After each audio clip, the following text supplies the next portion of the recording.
Frak, this podcast, come and listen to us talk about Battlestar Galactica. It's a show that we're talking about.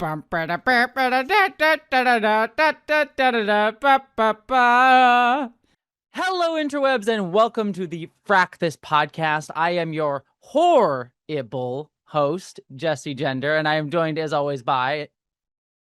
It's Vera. And you Give have me to that spell one it more time. horrible.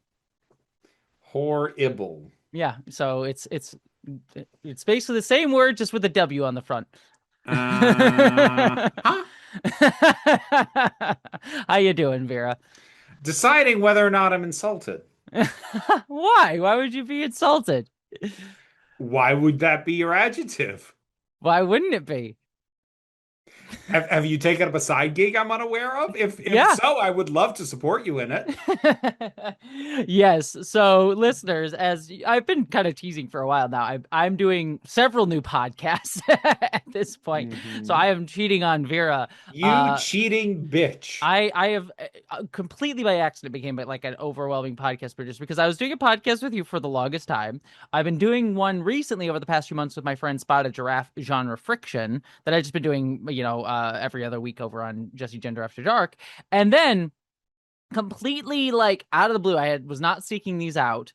I mentioned both of them, I think, but Starter Trek, yes, a Starter Trek I began, which is a podcast with Tawny Newsome, who is Beckett Mariner on Star Trek Lower Decks, as well as Dax on Starfleet Academy. She's very cool, very awesome, very Star Trek person. She's a writer on Starfleet Academy as well. She asked me to produce her new Star Trek podcast that she's doing with her friend Andrew T. So I am the producer and a co-host on that just started. Please go subscribe to the YouTube channel. It just began, so we're trying to get people to go over there. First episode's very entertaining. Thank you very much. Yeah, it should be a fun time. We're watching the trans episode of Next Generation next, so that'll be fun. Goody. Despite Jesse's presence, it's worth listening to. Yes, I know. It's you have to suffer through me to get to the rest of the fun part. And then I'm also doing a Cast of Kings, which is the House of the Dragon podcast that I'm doing with Kim Renfro that I literally just finished recording right before this, by the way. We did a bonus episode right before this. And so that just happened accidentally. Not accidentally. I've co-hosted that podcast on and off, like been a guest host and such. But the lead host of the podcast, David Chen, he is moving back to the United States for various reasons that are... I was going to say why, but ultimately it's not my business. Both personal and political. The political reasons he's shared. The political reason is he moved out of the United States for obvious reasons to Portugal, and now Portugal is kind of closing its immigration things. It's getting more sort of conservative on that front. So he's moving back, and then there's also personal reasons that are his to tell.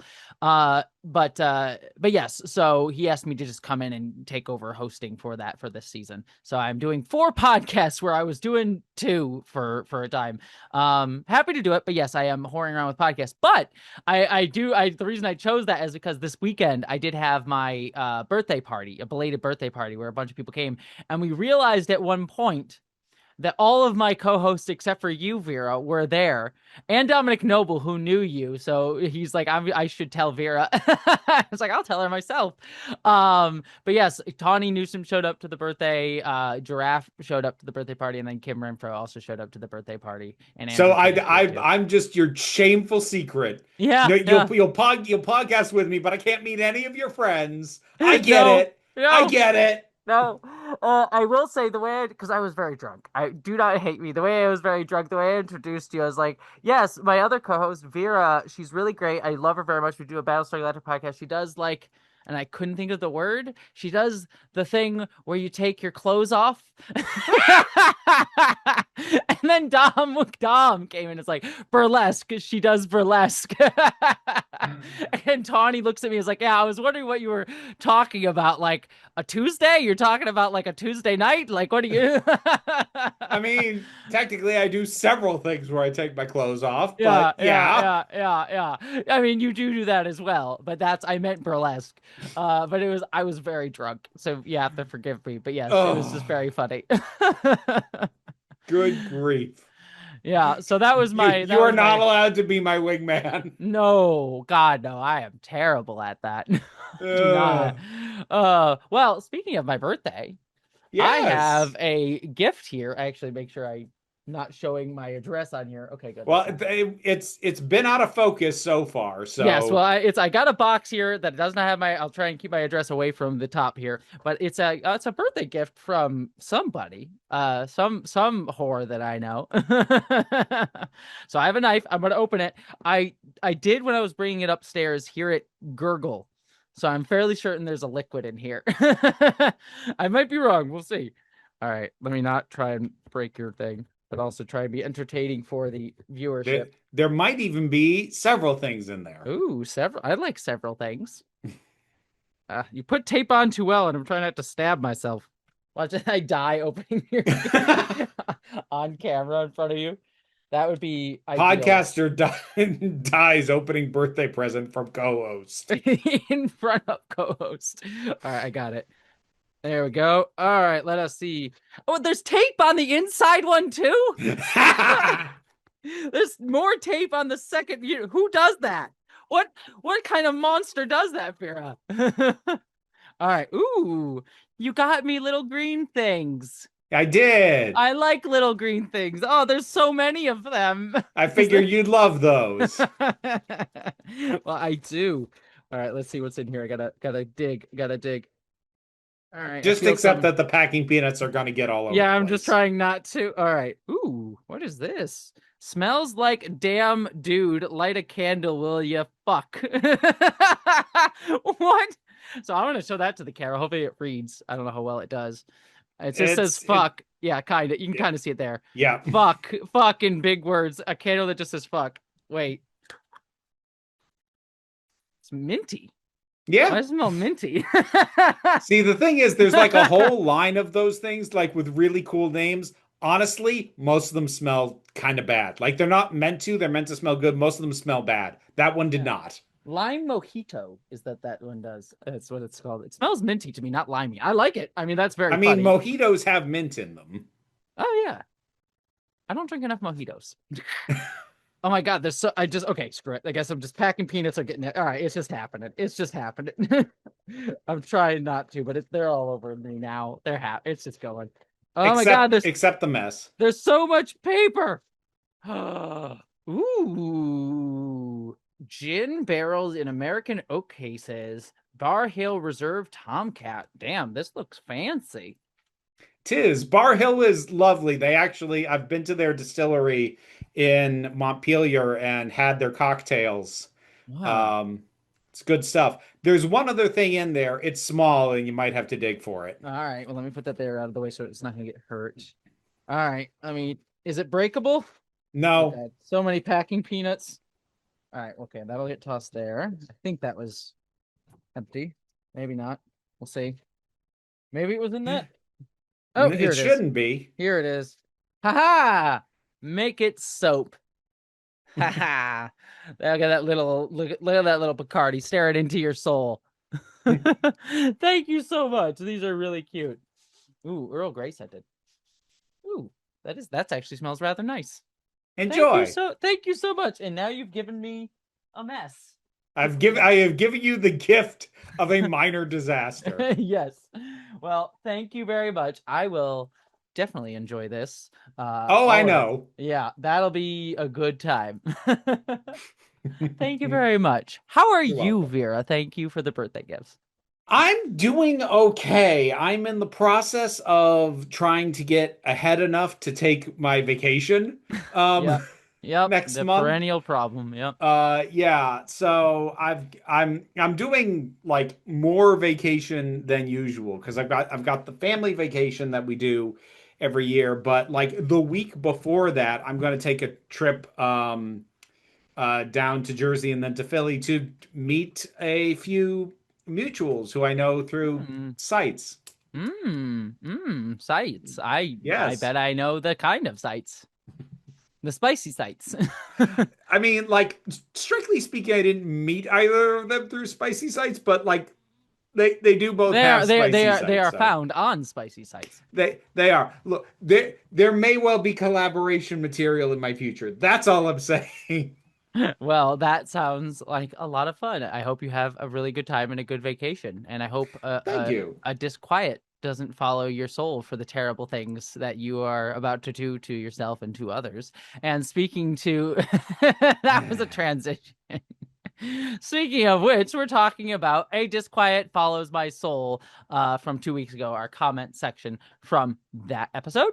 This was the beginning of the sort of near storyline episode, and we got a comment from Yum Yum Podcast that I really loved and you also liked. It says, the Zarek dilemma in a nutshell. Zarek, we should have some form of democracy. Evil Bear McCreary score plays.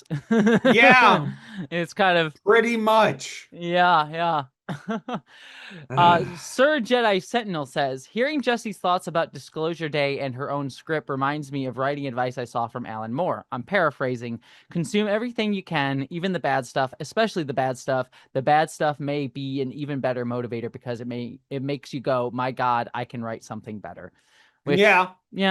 yeah, Disclosure Day definitely makes me feel that way. It feels like there's just a Steven Spielberg like thing that's descended on people, because I won't mention, but there's a Discord with people who I respect who are like, I really liked this movie, and I'm like, why? I respect your critical opinion on things, but like, why? Why? But yeah, it was. I I'm mean, like, that's me in The Shining, so you know. yeah. This will be my Shining. I think this movie sucks See, real I bad. doubt it'll be your Shining though, because I don't think anyone's going to be defending it in 2 years. Yeah, probably not. Probably not. I doubt it is going to become film snobs' favorite genre movie the way the fucking Shining became the favorite movie of every goddamn the favorite horror movie of every goddamn film snob out there. I might still be bitter about the fact that somebody paid me to review that movie and I had to watch it multiple times. A movie that I already knew I hated in order to make an hour-long video explaining why it sucks. Well, it's a good video. I just like It it. is. I'm very proud of that video, but god damn it, I'm still kind of mad. Uh well, one other comment here. Romler said, I never thought For All Mankind was positioning Ed Baldwin as the hero. He gets called out for his bad actions numerous times, never quite succeeded in anything he wants.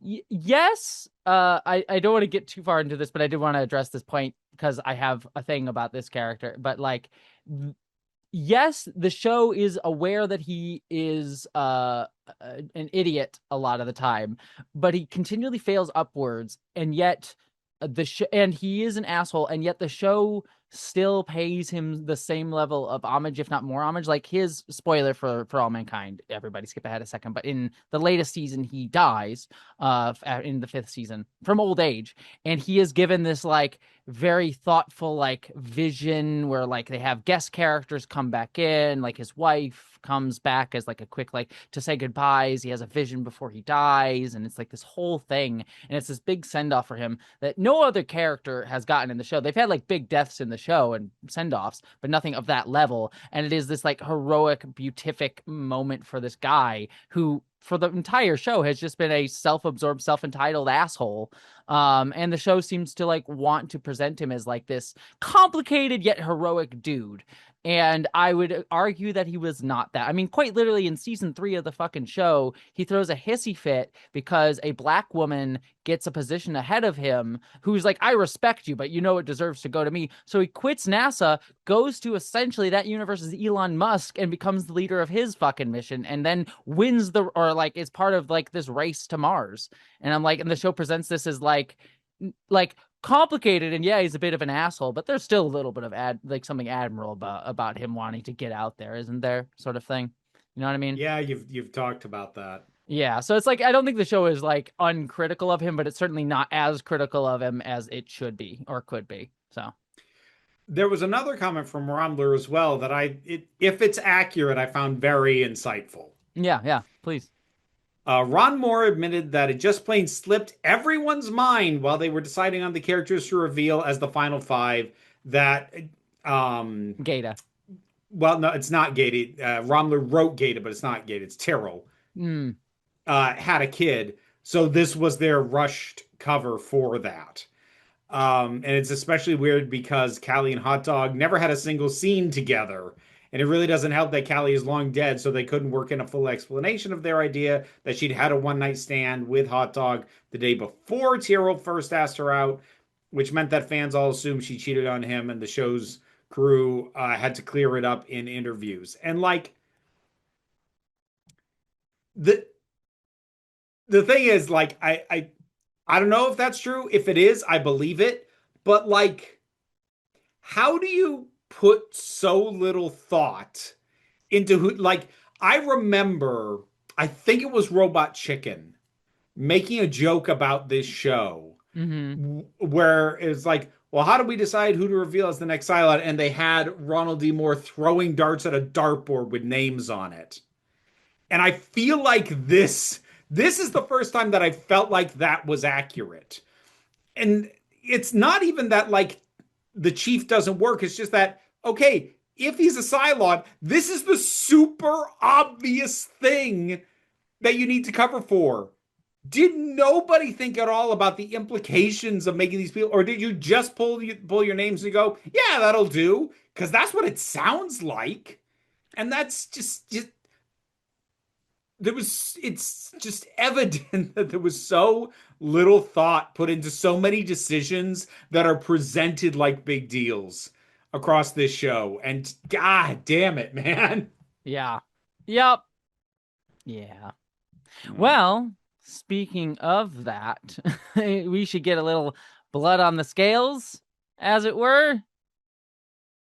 Yeah, I suppose, although I am going to mention one more thing, Yes, please which do. is Sarah the Fat Culture Critic, our mutual friend, kind of called you out a little bit on seeming to Flanderize how Killmonger was portrayed in Black Panther a bit. Hmm. I could read the comment if you didn't Please, see no, it. please. No, I did not see it. No. Jesse, I think your memory of Black Panther has been corrupted by all the mediocre flag smasher crap of the MCU. The point of Killmonger is not that he's too radical, it's that he has adopted the tactics of the colonizer and intends to impose his will on the world. Killmonger is a cop. T'Challa doesn't adopt a liberalized version of Killmonger's ideas. He listens to the tactic Nakia have been advocating for from the beginning of the film. Supporting grassroots works in community. That's why at the end he's not a landlord opening a consulate. They are building a school for the area kids. The real problem with the film is that they're criticizing Killmonger for adopting colonizer tactics while keeping the CIA Hobbit guy as a friend. Yeah, yeah. I don't disagree with that, and you're probably correct. It's been a hot minute since I read it, though. I do recall I was reading an analysis of it from this book that I've been reading that did point out, and I went back and checked because it is a point where he is building a consulate and bought up low income housing, and yes, he is buying making a school presumably and putting money into the area, but he is also destroying low income housing, and we don't get an implication that he's going to build any of that back. Maybe he will, but certainly not for sure. But yes, I do not disagree with that assessment of it. So yeah, I think you're correct. Yeah. So I think yeah, she is absolutely correct on that front. It's been a hot minute since I've watched the movie. So yeah. Let me put it this way. If I was going to write a big video essay on that movie, which FD Signify already did, so I don't need to. I would rewatch it to be sure. So I'm speaking off the cuff on a podcast. Long and short, the movie has problems with its politics. But all right, let us jump into blood on the scale. Speaking of problems with politics, let's get into it.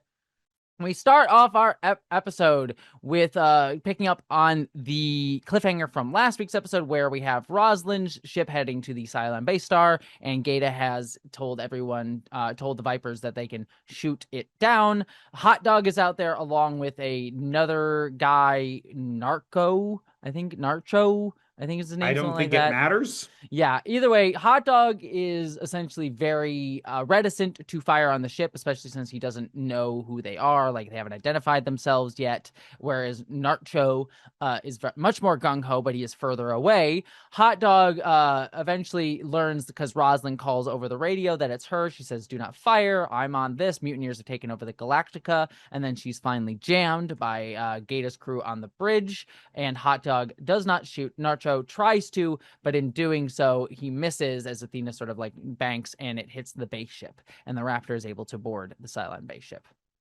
Mm-hmm. So that's a little sequence there. Over on the base ship, Roslin gets out, and the Cylons are understandably kind of freaking out, like, we're under fire. What the hell's going on? And Roslin's like, no, they were firing at us. And the Cylons like, well, you've lost control of the government. And Baltar and Ron's like, no, that definitely didn't happen. We got this under control. And Baltar's like, well, what would you call it? Dama's a fugitive, Gata has an army, and Zarek controls Colonia 1. And Silence like, well, Gata and Zarek must have substantial support. And Rosalind's like, they don't. We're here because a pilot refused to shoot us down. And Athena also points out, like, well, the other pilot had no qualms with shooting us down. So like, and Silence want to jump away and just get away from the fleet. But Rosin sort of convinces them by saying, like, if you jump away, the final four will be left there. If you stay put, you give Adama a chance. And if you jump, you'll never see them again. So this at least buys her a little bit of time. And Mm-hmm. also she suggests that they use the fleet as cover so Gata won't shoot at them directly. Yep. So we then have Adama brought into the CIC. And Gata's like, well, you had a feeling you'd be. Oh, Let's yes. back up. Yeah. Are you going to note who takes him? Oh, yes, of course. Apologies. Yes. So Dama and Tai, they are taken by the folks that came to like grab them at the end of last episode. And the leader of that is Commander Kelly, who we have not seen. Who I guess checking the credits was actually in the previous episode, but I didn't notice him. He might have been in the background. But I just noticed at this point, that's a great pull. Mm-hmm. Because like knowing, what his deal was the last time we saw him, it makes total sense that Gata would go to him and pull him out of the break and be like, I need your help because I know you hate the Cylons. So, help be a leader in this effort.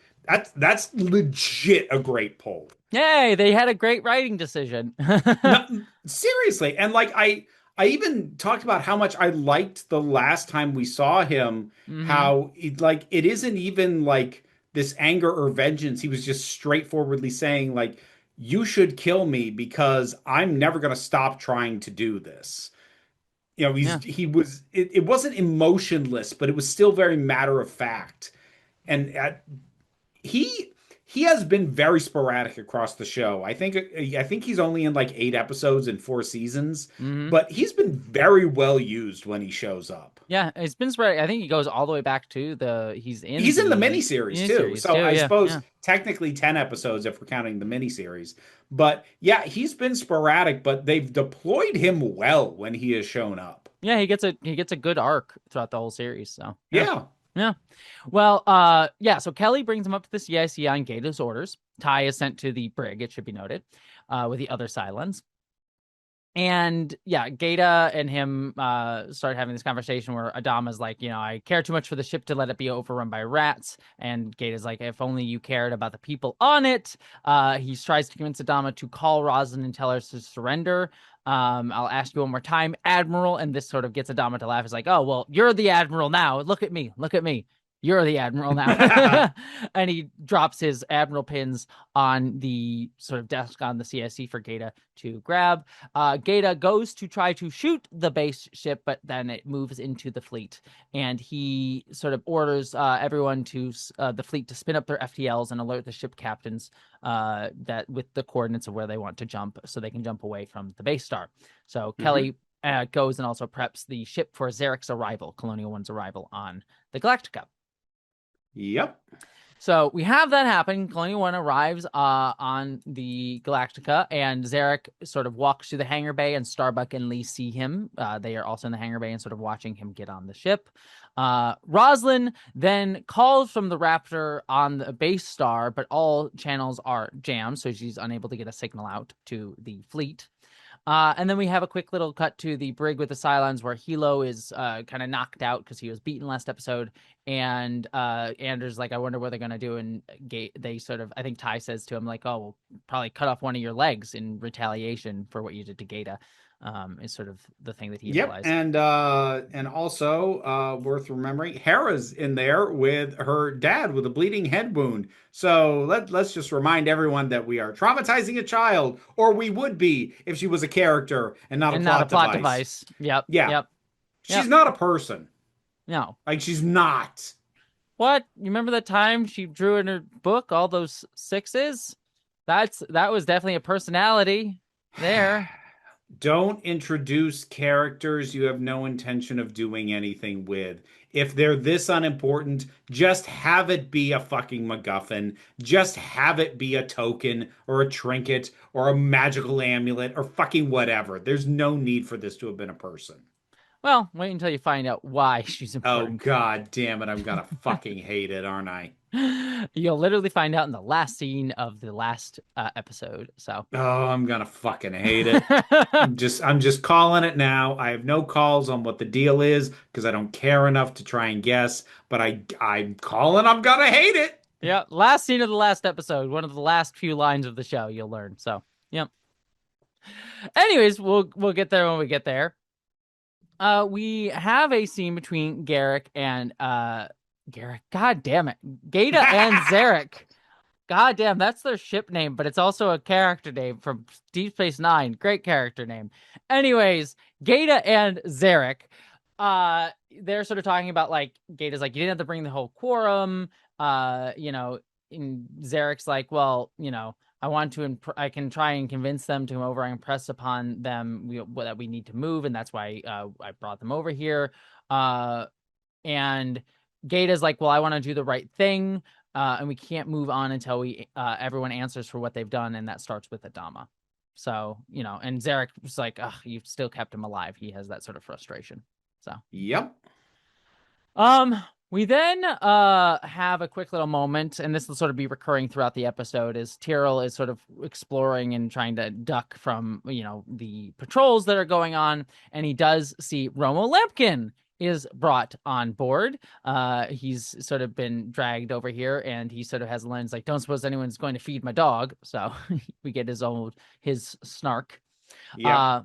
Because we don't know any other lawyer characters in this No, show. we have one lawyer. To be fair, there isn't a lot of lawyers, I would presume, alive still. So, Fair enough, I suppose. yeah. So it's not, small world syndrome is a thing, but in this case, to be fair to them, it is a very small world, and It he's is a literally prominent. it's literally a small world. So it's more justified here than in most things. Fine, I'll give him that. Well, we jump to a meeting between Zarek, Romo, Adama, and Gata. Gata is saying that Adama is being charged with treason, and a bunch of other things as well, like giving aid to the enemy, and the punishment for that is death by firing squad. And Roma's like, "Well, I'm not a very good shot, so I don't know, I don't know what you want here."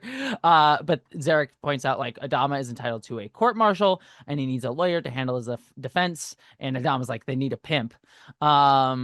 Gata will represent the people, and is Which called can we back up? In Adama's analogy, who's the whore? Adama? Gata? Yeah, I don't know. Yeah. It's a weird analogy. Yeah. Oh, Sorry, I had the need to point that one out because that feels like a line that somebody patted themselves on the back for. And I'm like, that doesn't even make any fucking sense. I guess There's presumably actually Adama would be the whore in that situation. He's like they needed him to pimp out Adama, I guess, for them. yeah, but that doesn't map on to what's actually No, happening. no, it doesn't. No. Like there's got to be another line later. There's actually going to be a couple lines later on that I feel like somebody was proud of that I'm going to tear apart a bit. Yeah. Well, anyways, this keeps going. Gata is called Commander by Zarek, which Adama sort of laughs at. And Romo asks, "Why are you doing this?" And Gata says, "Justice." And Romo argues, "Well, justice. It's fair to assume if I choose to pass on this little field trip for justice," which is a line that I did like, Yeah. they'll be using me for target practice, pointing at the guards that are there. He's like, "All right, well, I guess I'll do it." And so he bring in the judges, and Zarek says, "Well, I'll be the judge." He's like, Romo's like, "Oh, well, I guess run out of ship captains, have we?" And Gata sort of says, "Well, the captains are too busy protecting their ships from the Cylons that, Adama was going to let come on board the ships." And Adama's like, "I don't need a fracking lawyer. This is a joke." And he sort of like starts making like his version of jokes of like, "Yeah, I gave aid and quarter the enemy. I love the enemy," that sort of thing. And then Romo sort of asks for a few minutes with Adama. "You want him to understand? I know you do. So give us a few." And they decide to. Yep. So nice to see Romo back at least. I actually forgot that became involved. I actually thought the last time we saw him was the last time we saw him in the series, but I forgot he came into this storyline. So nice to see I him here. mean, I like this better than how they signed him off before. I'll give him that. Yeah, this is definitely better than President Adama. So President Lee If Adama. President Adama and head pussy. Yeah, I mean to be fair, I always like some head pussy. So yeah. All right. Well, we have a I Roz. love I didn't even have to say anything. You just couldn't keep it together. Just on No, your own merit on that no, one. yeah, that was just all on me. Well, Roslyn over on the base ship is still trying to call, and the Cylons call her in and say, "Hey, we don't have the protection of the fleet anymore. You know, the Vipers are on patrols, and they're even checking their guns. They're basically inviting us to react." And Tori sort of tells everybody like we should talk, so she brings the Cylons off to discuss things. We have a quick little moment where Tyrell climbs inside the walls of Galactica, and he'll be crawling around the Galactica for quite a while. We'll get many cuts back to him doing that. Yeah, In this, claustrophobic nightmare. yeah, yeah. Um, it actually kind of works because there's one thing I noted, and it works with what we learn later, as we'll kind of get to as a setup for a future storyline in the show. But he's like crawling through, and there's like all this like rubble on the ground in the crawl space, and I'm like, a lot of rubble for the like interior of a ship, and I'm used to like Star Trek, nice Jeffries tubes where everything's clean. But it Yeah. makes sense. They haven't had time to like repair and clean. Like no one's probably going around with a vacuum cleaner getting all this shit from all the Yeah, times they've been like shot at. So they're always doing emergency repairs. Nobody's been doing basic cleanup. yes, exactly. So we then have what I'm going to assume is going to be your favorite scene of the episode. I'm just calling it now. You love it. Zarek is talking to the quorum, and he gives a little speech. He's like, world is turned upside down. Someone has to turn it right side up. Gave believes he's that someone. I believe it. He has big shoes to fill. I brought him here to meet the people who refuse to give up and voice their dissent and still stand by your president. And he means the quorum by this. And the quorum sort of does their, they do their walla talk. And eventually the one guy that we have seen talk a few times, one of the quorum members, he stands up and said, I think you should leave now, Mr. Vice President, very pointedly towards Zarek. So acknowledging that he is not the president, which is not what Zarek wants. And so the quorum sort of is like, yeah, so say we all. Zarek leaves. And when he walks out, Kelly is there along with a few guards. And he orders the guards to kill the quorum. His gone too far, definitely evil moment for Zarek. And Kelly hears the shooting as he's walked away and told to go get Gata for Zarek. And my note is just, and there it is. Mm-hmm. Yep. He has gone too far. He has done his definitive mustache twirl evil moment. This has got to be one of the this is legitimately right up there with I can't even remember the fucking character's name, but the lead flag smasher in Falcon and the Winter Soldier. This is Kelly, something with no, Carly starts with a K. Anyways, doesn't matter. I might have been Carly, but yeah, Carly Morgenthau. That was it. Sorry. there it is. It is right up there where like I flatly don't believe it. I understand that you wrote that he does this. I don't believe you. You did not earn him doing this, and the only reason you have him doing this is so that you can justify the audience feeling good when he gets taken down and with what's going to happen to him at the end. He's the bad guy, so this has to be the point where there's zero chance that the audience is rooting for or agrees with him, and it feels like it exists strictly for that purpose, which is exactly what happened to Carly in Flag Smashers, where like, okay, just in case we didn't convince the audience, this'll get him. Nobody will be on his side after this, except you didn't earn his doing this. Like, you just didn't. Like, even if you could get me to believe, and maybe you could, that he would be prepared to disregard the quorum or dissolve the quorum even, I could maybe, with the right writing and the right lines from him, buy that he might do that. And like you could even have it be a thing where he's going to insist, like, we'll reinstate a new one later, but right now it's getting in the way. And then the audience could decide whether or not they believe him when he says that he would reinstate it later. But no, he's going to kill them. I don't believe you. I don't believe you, Ron. I Yeah, don't. the only I thing call that bullshit. the only way you would believe this is if you believe what the show has been telling us but never showing us, which is like he's a power hungry madman, which the show has never shown. They constantly have characters say that about him, but like everything on screen shows that like, yes, he's certainly not against he wants to be the one in charge, but he does have some level of like principles behind what he's, saying, you know what I mean? He's Yeah. not he's not just power for power's sake kind of guy, at least in terms of like a lot of what we've seen from him. Yeah. So Until basically until this episode, yeah, he has not been a power for power's sake. Like he just hasn't. yeah, Everyone is concerned about him like he is. The soundtrack certainly thinks he is, but like I'm sorry, he's never actually been that guy.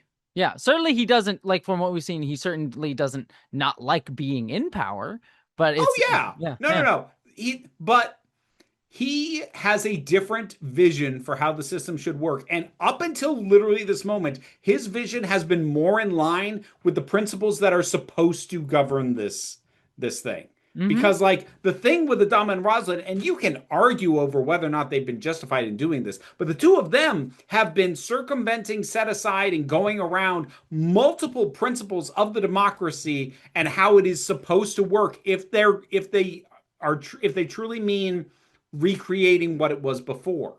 They have both of them have repeatedly skirted how it's supposed to work. Zarek hasn't.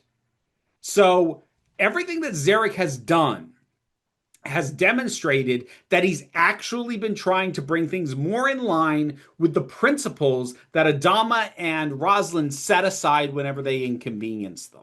Mm-hmm. That is the reality of what we've been shown, even though the show hasn't got a fucking clue that it's been doing that. Yep. Like there's a tiny bit of criticism of like Roslin and Adama at a few points, but it's usually along the lines of like, oh, they're not taking their responsibilities. Like Roslin's like, oh, she's abandoning her responsibilities, or Adama being like, well, he was a little too harsh there. Like it's finger wagging at them for repeatedly abandoning the democratic principles. Zarek, every move he has made towards power has been completely working within the framework of that. And every time he's raised objections to what they do, it's been to bring it more in line with the democratic principles, literally until this fucking moment. Yeah. Huzzah! Yeah. So So if you're telling me this was secretly who he was the whole time and he was just covering it really well for 4 seasons, fuck you. That's hack bullshit. That is complete hack writing where, like, look, this is why, like, for all intents, as far as I am concerned, the show does not agree. But as far as I'm concerned, this is practically a villain twist. mm-hmm. It functionally it is one, even though it's not meant to be one. Because this is like having a character who's been around for multiple seasons suddenly turning out to be a traitor. And as a rule, those stories don't work because we audiences are only willing to be lied about a character for so long. Like I think the longest you can get away with it was Agents of S.H.I.E.L.D. and the first season of that, because Ward turns out to be a traitor, and you find that out like 3/4 into the first season. And this was back when seasons were 20 plus episodes. So you have been with him a while. And I think, and like that worked. And Ward's like the best thing about that show, which is why I stopped watching when he died. But I'm on a tangent now, just go with it. But I think that is kind of the farthest you can stretch a character who we're going to confirm is definitely 100% a bad guy. I think most of one season is about as far as you can get with that. Once you've rolled over into multiple seasons, I think audiences are generally going to resent you. Yeah, because they've invested a lot of time into Yeah, it. and it doesn't feel like, oh, we're hiding something for you to surprise you later. It feels like, well, you've just been lying to me, and you've been getting me to invest under false pretenses. And again, I'm sure that was not the intent with Zarek. We were never supposed to agree with him. We were never supposed to be on his side. But again, they have done a horrible shit job of explaining why he's bad. Yeah. And so now he's just going to do the worst thing that they could think of as a shorthand for all the work they didn't do. Yeah. Well, we get a quick scene after this between Gata and Zarek. Is Gata sort of is horrified by the bodies of the Quorum. He's like, I never agreed to do this. And Zarek's like, yes, you did. Gata's, this is murder. And Zarek's like, this is a coup that you began, you know? You got to take command to destroy our enemies. And Gata's like, no, this is a lie. It's all based on lies. Don't you get it? We have the truth on our side now. And then Zarek's like, the truth is told by whoever's left standing. Adama has to go. There's no turning back now. Like, there's like, again, if this had been done less like, ooh, evil twisty villain, there's a interesting point to be made of like the pragmatism of Zarek as a revolutionary versus Gata trying to hold on to some high-minded ideals of a revolution, which is an interesting dynamic and certainly has historical precedent, but it does not work with Zarek just being an out-and-out twisty villain rather than being pragmatic. He's just an asshole villain for asshole villain's sake rather than being a pragmatic villain. You know what I mean? Yeah. So it's what the show wants to try to do here, and it does not work. But No. again, it's frustrating because it is an interesting dynamic that does have historical precedent. Yeah, So like that could have been interesting.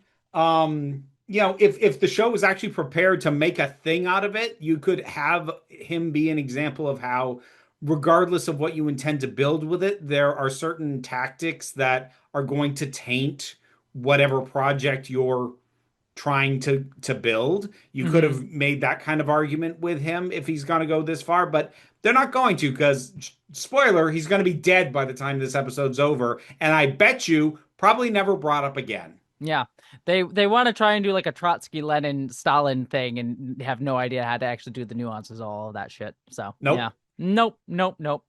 Well, again, we have another quick shot of Tiro climbing through the Galactica. So we got back to that. Over on the base ship, Tori is sort of presenting what the Cylons have decided to do to Roslin. They have decided to jump away and say that we have a chance of survival if we do this. And Roslin sort of says, well, I would have thought Tori is one of the final five. You would have had a broader vision. Gato will airlock Ty, Tyrell, Anders, and the rest. In a few moments, and Rosin's like, no, they won't do that. Or excuse me, apologies. Tori brings up that he's gonna also do it to everyone, including Adama. And this sort of gets Roslin. She says his fate has, not been decided yet. No one would believe that we would have survived the Cylon nuclear holocaust and New Caprica, but we did. We're here. We made this habit of defying the odds, and he is alive, and he will take command of his fleet again. And when that day comes, he's going to know who stuck by him and who ran. Now, who do you want to be? And she sort of gives this speech to the Cylons, to which I'm like, okay, that would be a semi-decent, it's a like one built on hope sort of argument, but it's a weird one to make to the Cylons, to be Yeah. like, we survived your nuclear We holocaust, survived all we the shit survived you did your to occupation. Yeah. It's not like, it might work to like other humans, but to the Cylons it's an odd argument to make. And also, I'm not even sure if it was being made to other humans. I consider it a very good argument because it basically boils down to, boy, that guy sure is lucky. That guy, he Maybe definitely he'll has be plot lucky armor. again. That guy definitely has plot armor. Yeah, He's almost like he's a lead in a series, you know? yeah, I know. It's Yeah. it's kind of like, again, delivered with, passion and, good job on Mary McDonald, but like it's kind of a bullshit argument. Yeah. It's like, and it's, again, as you said, especially to the Cylons, it's the kind of thing where I'm like, I feel like the next cut should be the base star jumping away, and And Roslyn just floating like in her little raptor, like, well, I thought it would work. yeah, I Yeah. kind of feel like that should have been the next scene. Yeah, obviously it is not. We then have a scene where Tyrell is climbing through the vents again, and he comes out in the weapons locker room where Kelly is, who has a gun and aims it on Tyrell's like, hey, looking for a gun. And Tyrell's like, sprung you, did they? Well, long live the revolution, just shoot me now. I'm too fracking tired to stand up. And Kelly's like, you're a fracking machine. And Cheryl responds like, if I'm a machine, what does that make you, a dumbass? And they both laugh and have a moment of camaraderie, but then they hear gunshots down the hall, and Kelly lowers his gun and he says, this was a hell of a ship once. Tyrell agrees. Yeah, it really was. Heard your kid's not a Cylon, Kelly says. Told you she was trouble. And is kind of a joking manner.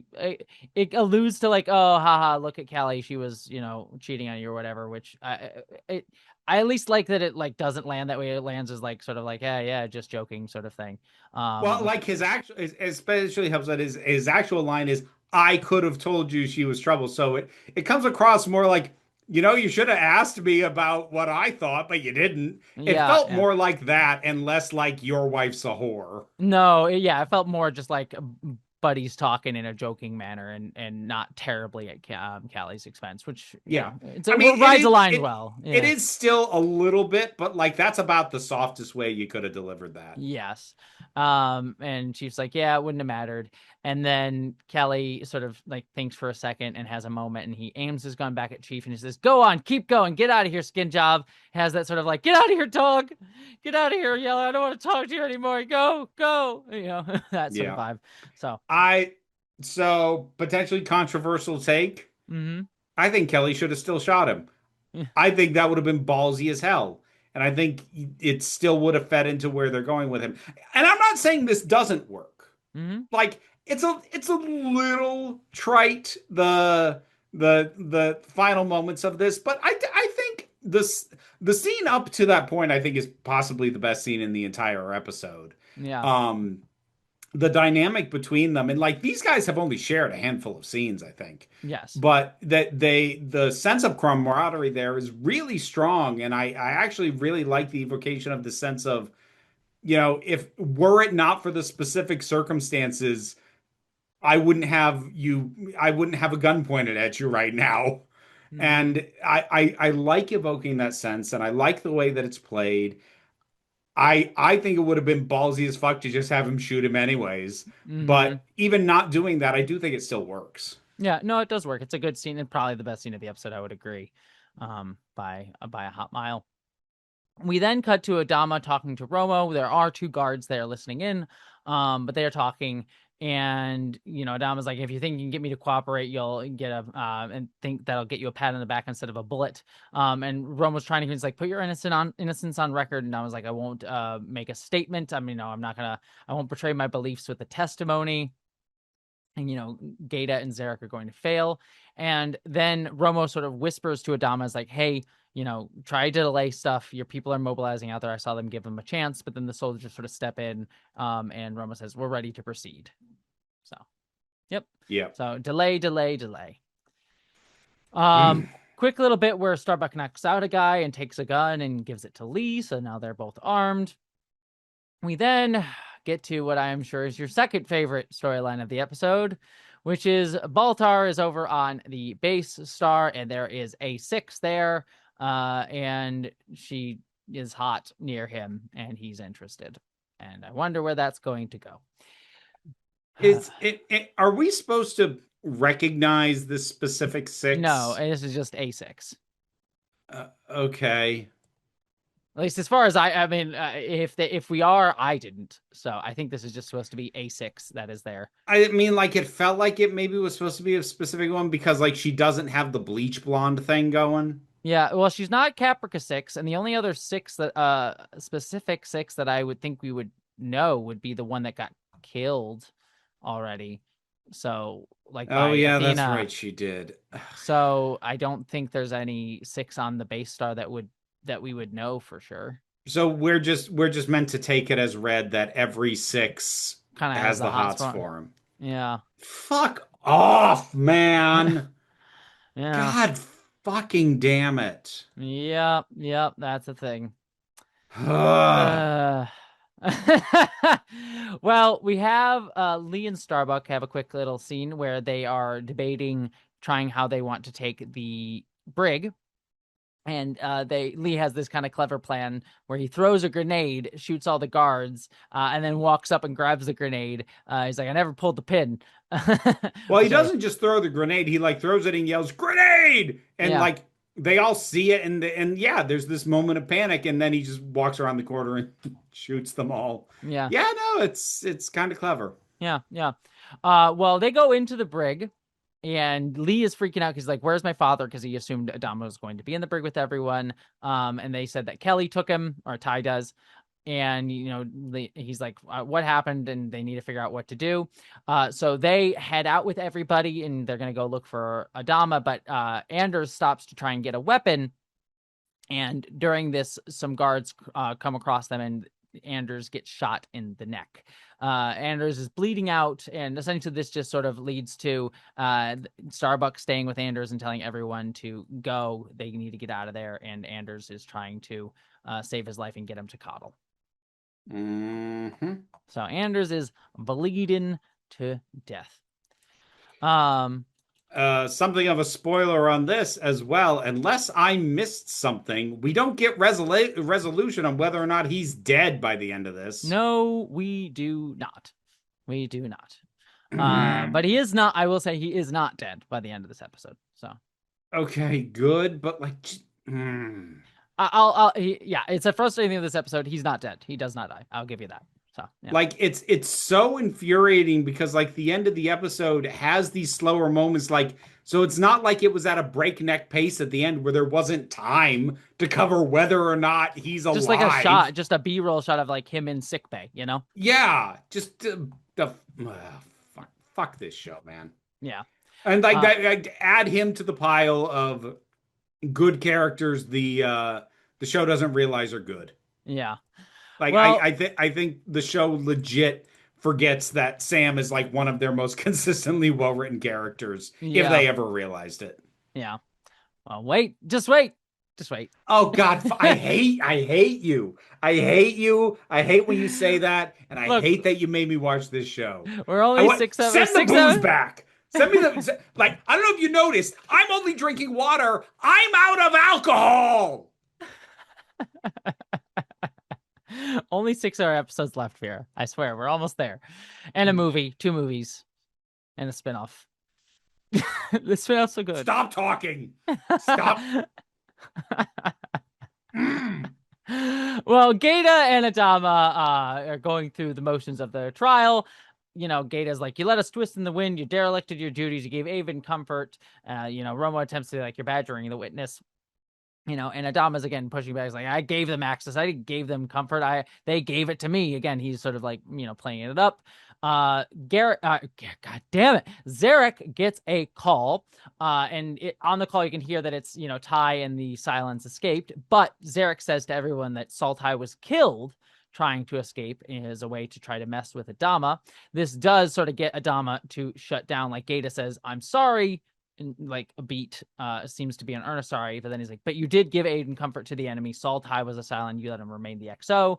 Again, this gets Adama to shut down, thinking that Ty is dead. I'm not answering any more questions. The Zarek then declares Adama guilty. The prisoner is guilty as charged. And Romo is like, this isn't a trial, this is an asylum.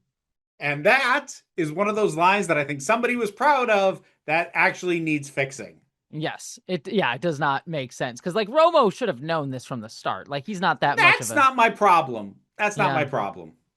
My problem is asylum is a legal term.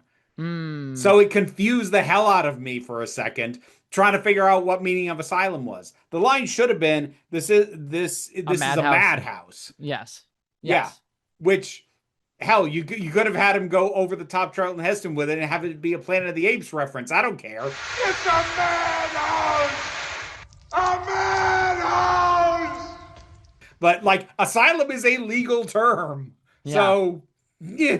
Yeah, no, good point by you. Well, Zarek grabs Romo and sort of like shoves him at this moment. We then cut back to Roslyn back on the base star. And during this moment, while he's sort of shoving Romo, we get a moment with Roslyn talking, like her signal starts coming through, which distracts Zarek. She says, like, Gaeta sees the Galactica, the Silence were just defending themselves. They're not trying to harm you. That's why they went into the fleet. Zarek calls up and says, jam the signal. Why the Frak? She's still getting signal out there. And then the signal is eventually jammed. And we cut over to the base star where we see that the Silence have decided to stick around and helped Roslyn actively using Silent technology to help her get past the jamming. Yeah. So, yep. Which, like, they have a Leoben helping her of all fucking people. Um, Yeah, I guess he's the most techy out of them. I guess. I, I'm not sure we've established a hierarchy of which of them is more techie. But like, you know what I kind of wish they had done? Because Mm. I like this would have been one situation where I'm like, that actually would have been kind of cool visually. Because they've just like got the Raptors communication just hooked up to some Cylon machine with a bunch of lights and buttons on it. Oh, like I think the cord should have been jammed into his arm. that would have been fun. Yeah. I think that would have been a lot cooler. Like that, I'm helping you with the weird side, like to really shove in her face.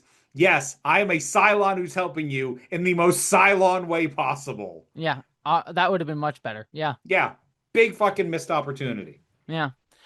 Well, we then have a scene where Starbuck is dragging Anders through the corridor and she runs into Romo. The guard sort of says, "Show me your hands," and Starbuck tries to shoot him, but she doesn't have any bullets in her gun. But this is just long enough to distract the guard. So Romo stabs the guard with a pen and grabs his glasses. He goes back to grab his glasses to head out. And Starbuck asks him, "Do you have to help me get him to Coddle?" And Romo is like, "Hey, we were just shot. My pen pal and I were shot at 2 times just on the way here by his own people, no less, one of the times. So sorry, I'm going to go and do my own thing." And she says he's going to die. And Romo has a crisis of conscience and decides to help. So I can't decide if I wanted him to leave or not. I mean, yeah, there's a part of me that would have been interesting if he had just left, because like honestly, he's pretty justified. Yeah. He gives a pretty good, and as far as I'm concerned, very rational reason for not wanting to help. Yeah. Yeah. No, I think it would have been fine if he hadn't helped and you still could have gotten to the same end. But yeah. It still works well enough, but like, if you wanted to actually put tension in the idea of whether or not Sam's alive, which clearly they didn't because they forgot that his life was even in fucking jeopardy. It's because they didn't think it was worth resolving. But if you actually wanted to bring tension to that, having him leave would have been the better option. Yeah. But obviously they don't fucking care. Yeah, my only thing is like they may have even shot something and it just got cut from the episode for time, but that still doesn't help. But at least I want to at least give them maybe some credit. At least they hopefully shot something. Who knows? Like you're inclined to give them more credit than I'm going to, but in my mind, doesn't matter. This is what you put out. Yeah, Like, yeah, no, it's true. Yeah, it's well, like it's one of those things where people will be like, "Oh, that's explained in a deleted scene." My response is, "So it's not explained." Because if yeah. it was deleted, it doesn't count. Yes, yes. Well, over on the CIC, Gata learns that 10 ships shut down their FTL out of 35 when they heard Rosalind's speech. And Gata's like, "Well, she did us a favor. We know who's with us and who is going to be trouble. So give the FTL coordinates only to those who kept their FTLs online." And Which then, honestly is a real smart move for the position he's in. yeah, no, I think so too. Well, Gata then asks his I forget his name, but there's some executioner guy, who basically is one of his military guys that we've sort of been seeing around. I feel like this should have been his boyfriend. Yeah, Hoshi. Yeah, could have been. Well, anyways, but it's just some dude. Just some guy. Well, Gata asks him to assemble an execution detail. Only men you can trust. Take Adama down there and wait for me at the airlock, essentially. And he sort of asks, like, "Can I count on you?" And he's like, "All down the line, sir." And Zarek comes in, and he's like, "Let's get through this and move on." So Adama is taken down the hangar deck, and Commander Kelly is with the group there. But Commander Kelly, sort of overwhelmed by everything, sort of walks off on his own and starts like having a breakdown in the memorial corridor. Which I love that's where he ended up. Yes, I did really like Kelly of all people has the best material in this episode. Yes, yeah. I'd say almost bar none. And this actor's making, and I don't mean this in a scenery chewing way. I mean doing the most with very little. This actor's making a meal out of what he's got. Like he's really delivering a lot. And I think it was so smart to have his little breakdown be in the memorial room. And it even ties back to his scene during the miniseries, because in the miniseries, he was the guy who was like walking through the dead bodies at the beginning. Which was the first time I really took notice of him, because he was walking through collecting everybody's dog tags, and he made a lot out of that scene too. Like this, he's a good actor. This guy's really good. Yeah, good actor. Yeah, good actor. Again, when they use him, they write him well. It's like I'm watching this and I'm like, why am I stuck with why am I stuck with people like Lee when this Yeah, guy's been in the wings and he's great every time he shows up? yeah. God Well, damn it. well, we get a scene where Tyrell is crawling through a bathroom. Just more scenes of Tyrell climbing. So he's climbing through that. Now Lee, see if they'd stretch his climbing through the thing across multiple episodes, it just would have been the season's equivalent to Hilo in season one. that would have been It just very it's funny. every couple once an episode just got to him still crawling through the vents. I feel bad for the actors. Like, all right, I guess I'm just gonna crawl all day, you know? There is one point towards the end where like it opens up just enough that he's able to like get like squat down and like and kind of shuffle walk like Goomba creep. It's Yeah. Well, Lee finds Kelly and like shoves him against the wall and says, Where's my dad?" Kelly tells him they're gonna shoot him down in the main hangar deck launch tube. They head off, and then Kelly says, "I'm coming with you." So he follows them. yep. We then get what turns out to be a dream sequence where Adama is in the launch tube and Gata says, "Ready, aim, fire," and they shoot him. But turns out this was just a dream sequence of Baltar. What was the fucking point of that? It's fucking False fake out and bullshit. bullshit. Oh, Yeah. eat shit, Ron. Yeah. Well, God damn it. I would say I'd think better of even you, but clearly I shouldn't. Jesus Christ. Yeah, well, Baltar has this dream while he's been sleeping with the six that we saw earlier. Well, like literally sleeping. So this is all post-coital because they're both fucking naked in a bed. Because that's what matters right now. Yeah. Well, Is Baltar. that he Well, Baltar has a crisis of consciousness after he's got his rocks off. Yes, that has that post-nut clarity. Yeah, he's like, "Oh God, they're gonna shoot him. I feel sick. This is all wrong. Please stop." Because like the six keeps trying to kiss him. He's like, "But I just want to make you feel better," because this six is also part of his cult, evidently. And he's like, I cut off my legs. I ran again. I disappeared in the nick of time again. I have this sort of fan club back on the Galactica, and those people publicly I humor them, privately I scorn them. Their unfailing willingness to make me feel better, sort of alluding to her as well. So I would have been offended if I were her at that point, but she doesn't have enough of a personality besides fuckbot to give a shit. Which also ties into the idea that he is just fucking his way through this cult. Because if like this line paralleling her having said, "I just want to make you feel better," and him paralleling that to them, and given what he just did with her, implies that it's not just a matter of him being like he's just fucking his way through his cult. Is the direct implication of that? Yes. But he's like, "I have to go back. We have to go back, Kate. We have to go back." But he's like, "I have to go back. They're my responsibility. I'm sorry." Cool. That doesn't really go anywhere this episode, but yeah. There isn't space for it to go anywhere this episode. Like, here's the thing. The idea of him feeling a responsibility for the people who were following him is not an uninteresting idea. And it's even one that I actually would kind of like to see played out, especially after the admission that he doesn't really think that well of them, that he doesn't really believe what he's been saying, but that he still feels there's some part of him that still feels like, whether I believe it or not, I have a responsibility to these people. Like, that's actually an interesting thing that it's very hard for me to care about when you present it in this way. Yeah. Yep. Well, we do have Adama in the hangar tube. Roslyn calls to the Galactica, to Zarek, and she says, "Release all those on the Galactica and return Adama and surrender." Gata has a quick moment where he drops the Admiral stars on Adama's desk, and he calls down to the execution.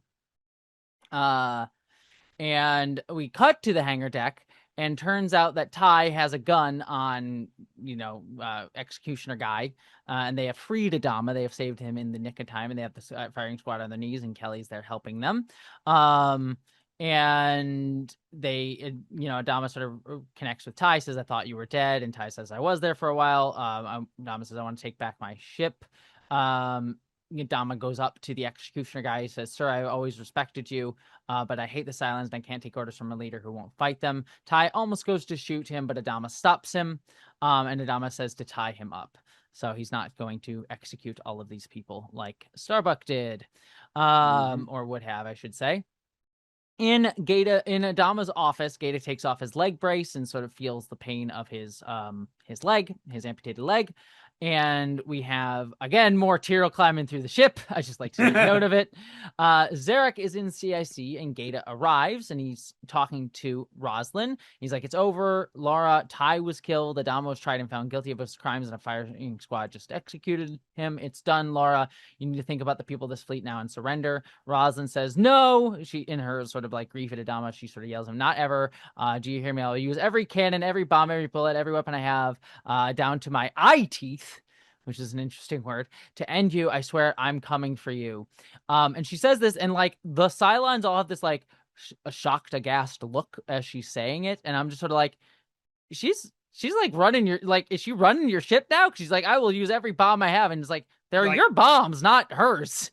Like, yeah, like I mean, I just took it as her raging, and I never assumed she actually would be able to do that, but I assume that too, but also like the way it's played is almost like, oh, she's gonna do some deep shit, and it's like, yeah, where it feels like somebody should be going, "The fuck you talking about, lady?" yeah, you're not using a fucking single thing of our gun without our permission, girl. Shut the fuck up. Yeah, you can't just drag us into this fight, you know.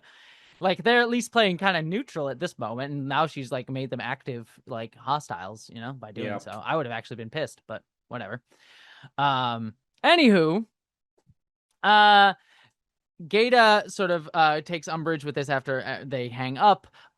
He's like, "Oh, well, I guess you're taking military decisions for me now. A military leader and president all in one." And Zarek's like, "Well, how would you have answered?" The base star starts arming itself.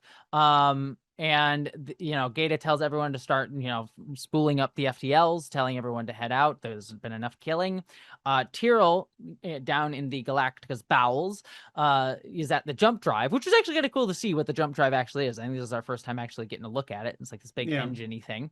And he manages to break the jump drive just in time. It's a little bit of a sequence, but he manages to break it just in time by getting out like a little piece from it, and stops the jump from happening.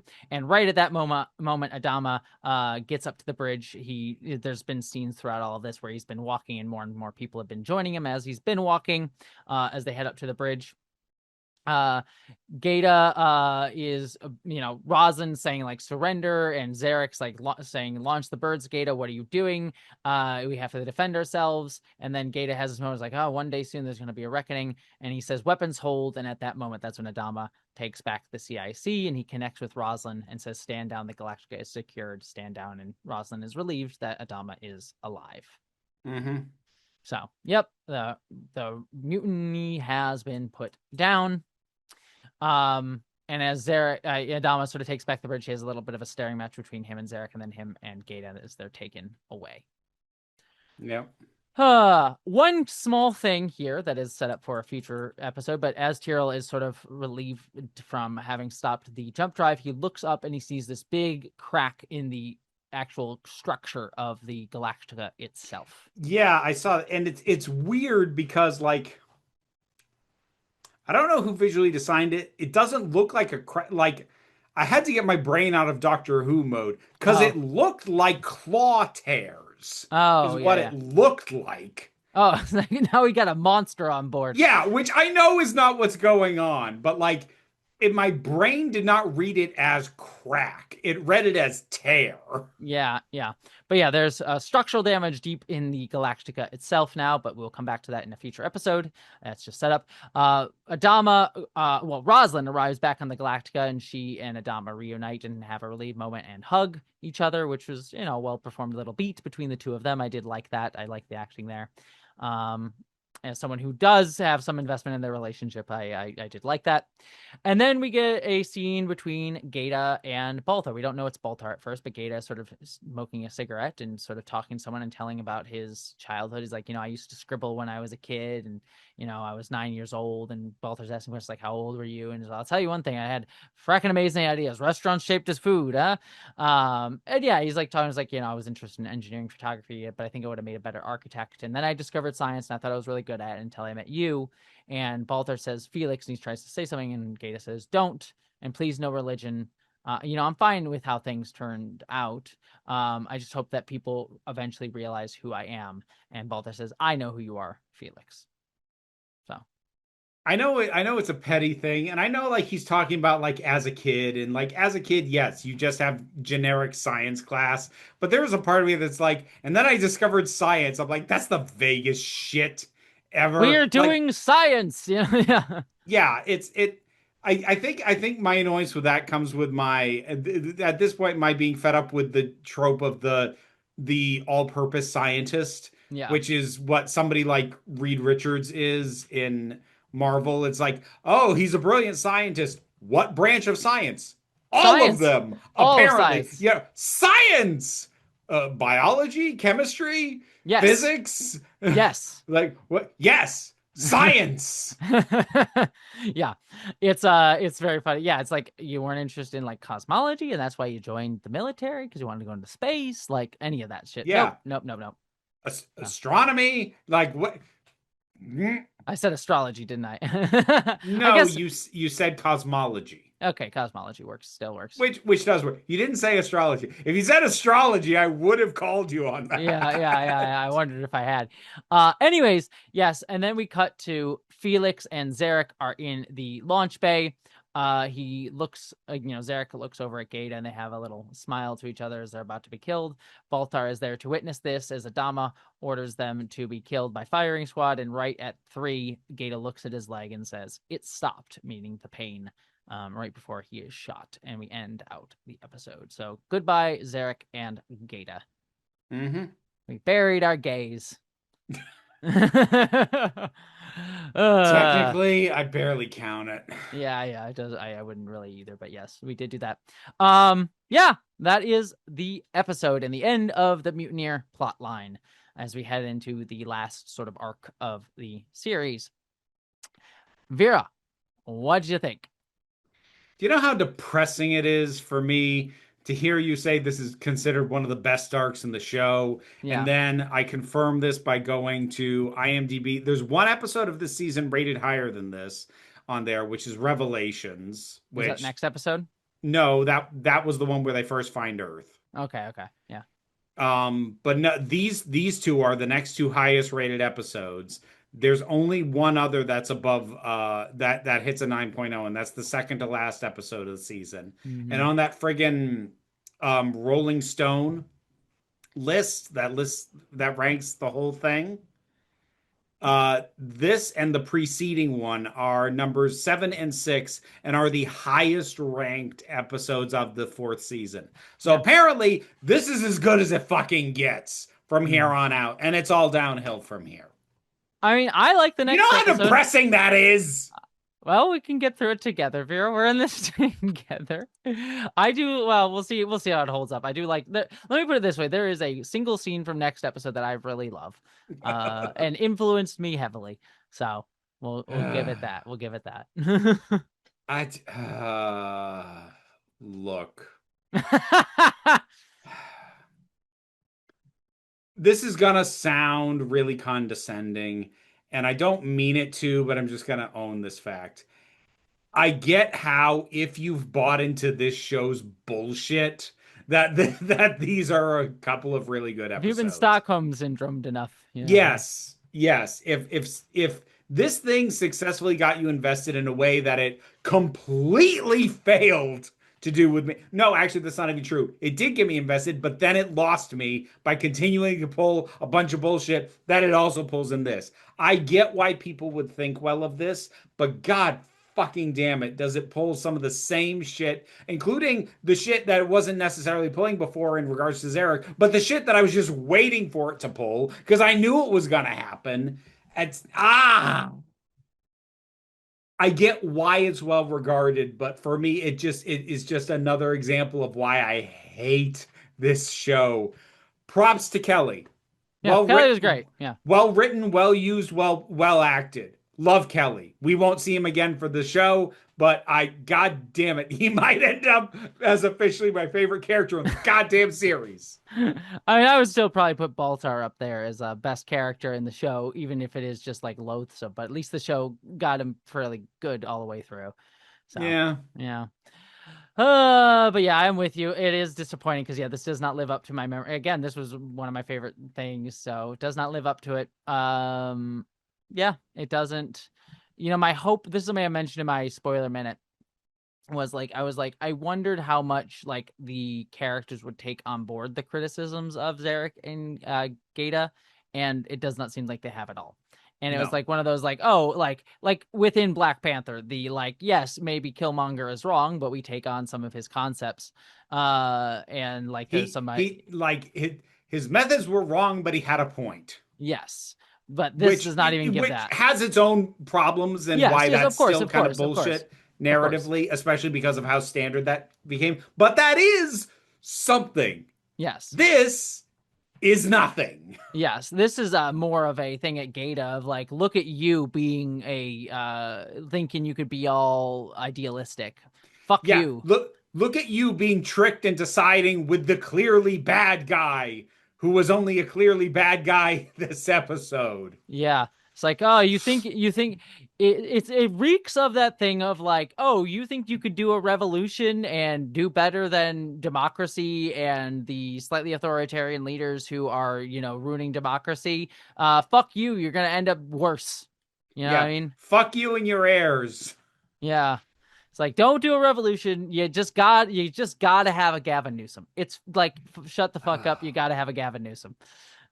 Is kind of the vibe. You know what I mean? Mm. It's like we just need an authoritarian liberal to beat, the right wing liberal, Oh or to God, beat dude. right wing liberal, Now you're right wing just fascist. depressing me. I mean, that's kind of the take though, and you can kind of I'm not understand an disagreeing. ideology of that to where we're at now. That is not. Let me put it this way: like I could almost certainly see, I could guess you based on this where Ron Moore's politics are in a. Well, the leftists have gone a little bit too far, Mm-hmm. Or mm-hmm. like, I suppose to be more fair, given how old this is. I mean, like you're in a better position to judge because you've watched For All Mankind and more of his shit.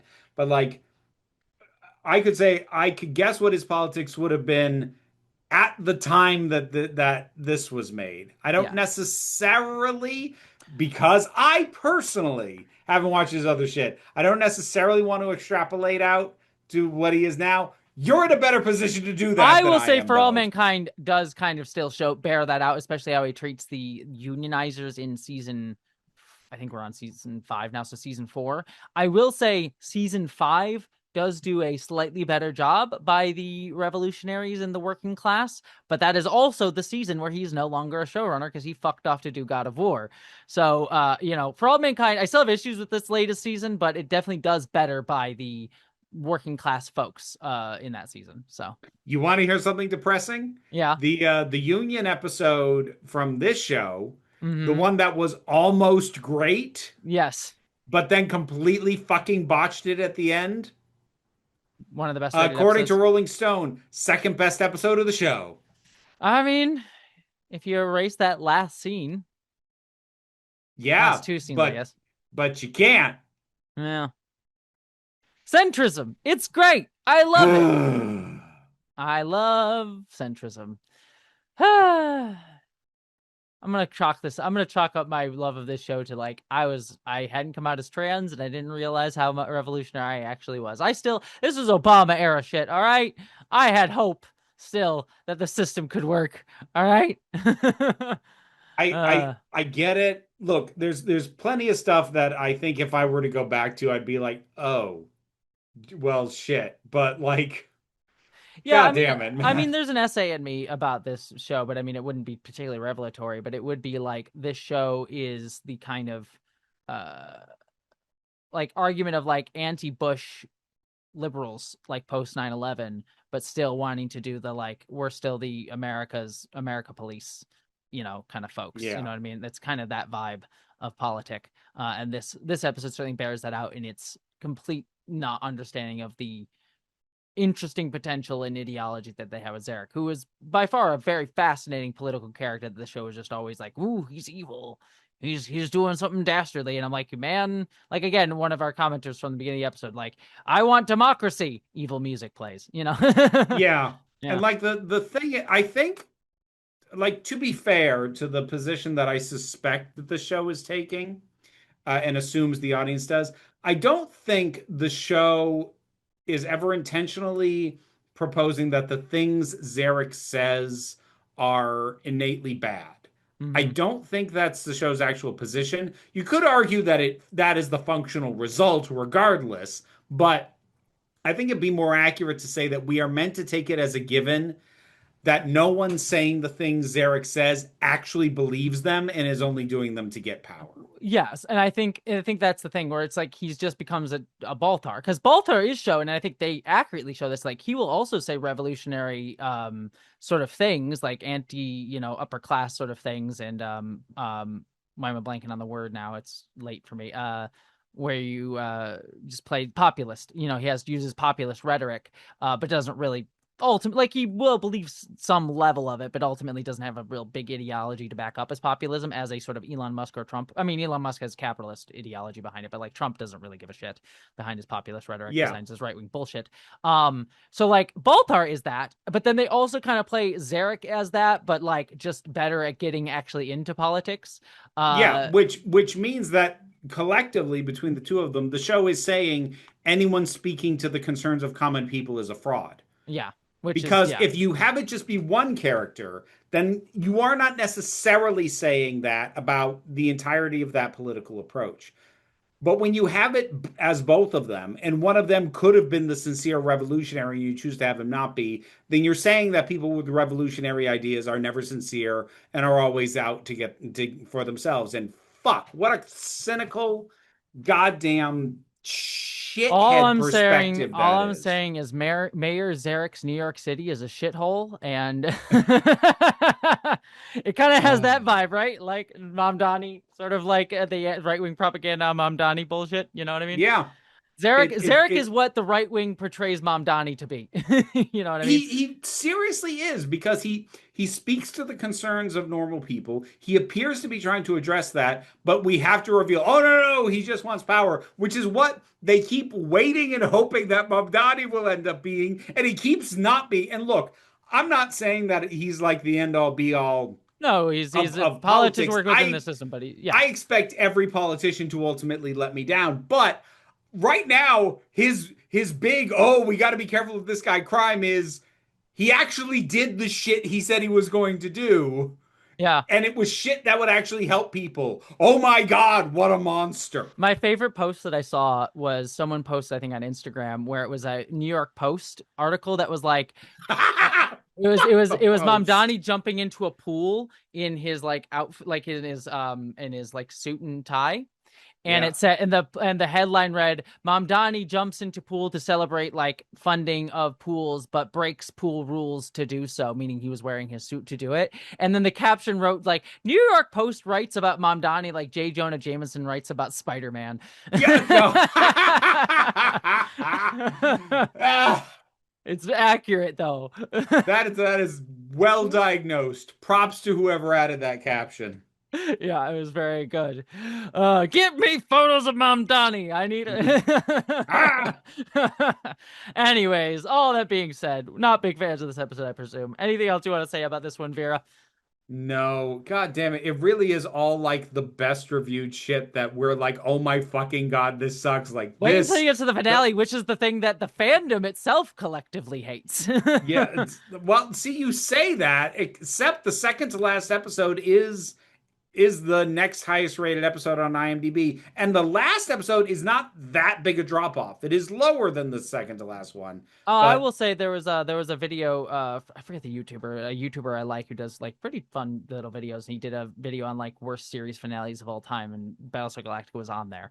So But yeah, like it just all the shit that is apparently well regarded, like this and Pegasus, and I'm sorry, man, this fucking Yeah. sucks.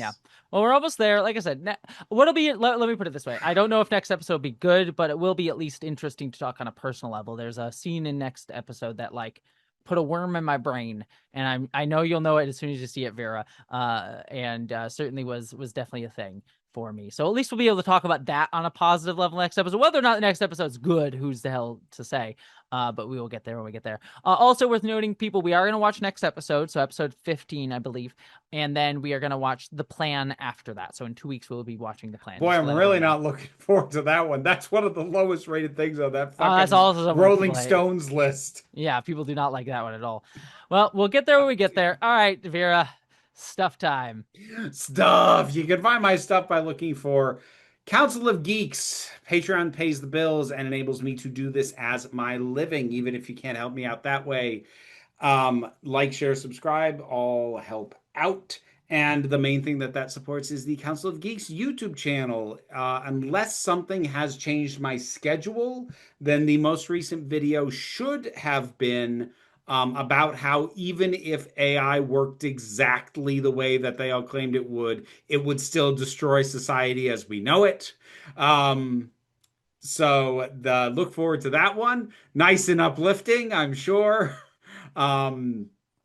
But there's also the Break Room of Geeks, where I talk about whatever I have watched, listened to, read, or played lately. I've been reviewing new episodes of Game Changer as they've been coming out on Dropout. I did a review of Supergirl.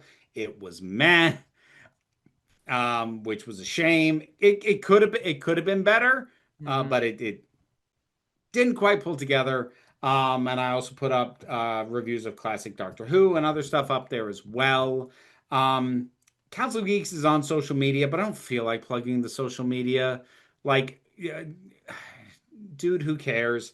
And if you want something other than the geeky stuff, there is also, of course, the spicy stuff. Also, of course, the spicy stuff, and I love how she did that. She pushed her cleavage together for you audio listeners. And for that, you can look for Vera Wild. Wild is spelled WYLDE. You can find increasingly spicy content Increasingly on spicy YouTube, TikTok. Find me at Jesse Gender on YouTube. That's where I do my video essay style of stuff. I have a video on Star Trek Starfleet Academy coming out. Should be out by the time you're listening to this, so go check that out. Ferengi video will come when it comes. And I am doing way too many podcasts, as I mentioned at the top. I'll just list them off again if you heard them at the top, as Vera's trying to mess with me by taking off her top. You are definitely going to have to censor that shot, because I think that's going to count as nudity on YouTube. Anywho, you can find me on Cast of Kings, the House of the Dragon podcast, Star Trek, which is a Star Trek comedy podcast. God, yeah, I am fairly sure you are actively flashing me right now. And I'm not, just to be clear, I'm consenting, everybody. Oh, well, in that case. Jesus Christ. Thank you, everybody. I got consent. You did get consent. I did it to myself, and I'm not complaining by any means. But YouTube will be censored, I am sure. Just let everyone know my partner is aware of the dynamic and is okay with it. So I just want to let everyone know, like, Vera and I did consent just now. We're cool with it. My partner's cool with it. It's fine. Anywho, just want to make that very clear. Cast of Kings, Star Trek, Frak this podcast, genre fiction, Jesse Gender After Dark, Red Hue, news, reviews, reactions. I believe Star Trek Starfleet, or it's not Starfleet Academy, Strange New Worlds, will be starting up soon. I will actually say this. I have screeners now of the show, and I cannot talk about them too much, but I will say, not as bad as season 3. I will give it that. That is a low bar. It is a low bar. I will say this. There is one episode of the show that is not written by the regular writers. I looked it up. It is not directed by one of the regular directors, and I think is one of the best directed and written episodes of the show. Well worth watching. I'd say just watch that one episode. I'll tell you which one it is when we get there, Vera. Anyways, right. But I will be reviewing that. So if you, I say all that to say it will not just be a misery tour for me, like this show has become for this podcast. So look for those reviews over there. And I believe that's everything. Blue Sky, Instagram. That's everything I got going on. Vera, anything else for you besides flashing? Yeah. I don't know what you're talking about. Nah, Uh-huh. I'm all Uh-huh. good. All right, with all that said, I hope you all, my friends, live long and prosper. Be seeing you. Ya bitch.